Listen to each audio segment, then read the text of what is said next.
Jarang yang tahu kalau Raden Tumenggung, RT, Padmonegara adalah ayahanda Yosodipuro Raden Nabehironggowarsito, dan Senopati Perang Sultan Agung.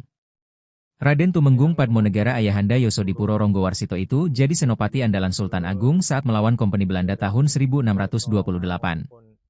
Meski tidak populer, kisah Raden Tumenggung Padmonegara ayahanda Yosodipuro Ronggowarsito menarik diungkap, terutama terkait perannya sebagai senopati Sultan Agung. Dia adalah tokoh sakti zaman Sultan Agung Hanyokrokusumo, seorang tumenggung atau bupati di Pekalongan yang sohor di masanya. Pada masa itu, Raden Tumenggung Padmonegara menjadi senopati perang Sultan Agung yang disegani. Dia adalah panglima perang yang gigih menghadang infiltrasi Kompeni Belanda yang terus mencoba merangsek ke Jawa Tengah. Kronik-kronik Mataram mengisahkan peran penting Raden Tumenggung Padmonegara itu saat menghadang laju penjajahan Belanda. Kisahnya berawal pada sekitar tahun 1628 Masehi, ketika Kompeni Belanda sudah bercokol di Batavia, Jakarta. Babat Ing Sengkala mencatat pada tahun tersebut Sultan Agung pernah menggempur pasukan asing itu. Namun, serangan Sultan Agung kandas karena kalah persenjataan.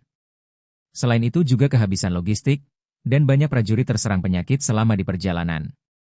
Ketika itu Sultan Agung sudah beranjak tua, dan tidak mungkin lagi untuk berperang. Bahkan setahun kemudian pada 1629 Masehi, Sultan Agung justru menyiapkan pemakamannya sendiri di Giriloyo, Imogiri, Bantul.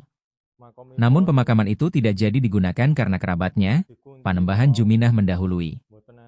Sultan Agung lalu menyiapkan pemakaman lagi di Bukit Merak. Sekarang bukit tersebut dinamakan Astana Pajimatan Imogiri. Karena sudah sepuh, Sultan Agung lebih memberdayakan para adipati atau bupatinya untuk membendung infiltrasi Belanda. Salah satunya, Raden Tumenggung Padmonegara. Ketika Belanda sudah menguasai kota Cirebon, Sultan Agung merasa cemas. Raden Tumenggung Padmonegara yang saat itu menjadi Bupati Pekalongan diperintahkan membendung habis-habisan tentara Belanda itu. Waktu itu, Pekalongan merupakan garis terdepan kota Raja Mataram Hadiningrat di Yogyakarta. Raden Tumenggung Padmonegara pun menyadari daerahnya merupakan garis terdepan yang paling menentukan kejayaan Mataram. Dia tahu kalau sampai kalah dan diduduki Belanda berarti Mataram sudah dijajah Belanda. Karena itu, Raden Tumenggung Padmonegara berjuang mati-matian.